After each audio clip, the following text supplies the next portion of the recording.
I was a youth pastor for about 6 years, and during that short stint as youth pastor, before we launched a church of our own, I remember having just a deep concern for the young people we were ministering to in our group. I mean, the first set of high school seniors we graduated, all but one left the church before Thanksgiving break of their freshman year in college. And when I saw that, I thought, wow, I'm the worst youth pastor that I've ever known. And of course, that problem is pretty much across the board in America.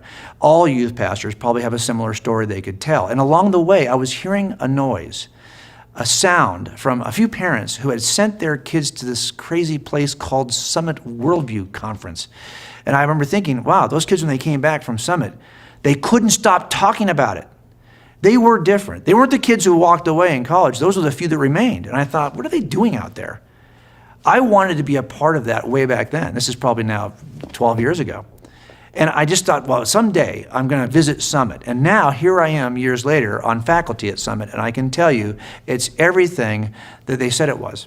If you're concerned about what's happening with young people in America today who are Christians, there is a way to address this. It would take an immersion. It would take an effort that is very much like the effort we make here at Summit, an effort to really teach students how to see everything in life through a lens, a Christian worldview lens.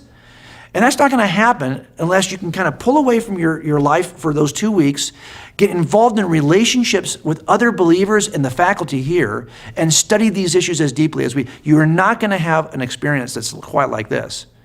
And I can tell you, not only from the experience of a faculty member here, but as a youth pastor who watched students come back from this program all those many years ago, there is nothing like the experience your students are going to have at Summit Worldview.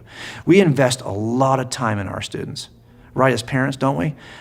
Oh, they're a great volleyball player. Well, we're going to tour the country with volleyball leagues, hoping that someday they might get a volleyball scholarship. Really? We are willing to invest our time and energy in all kinds of things, tutors.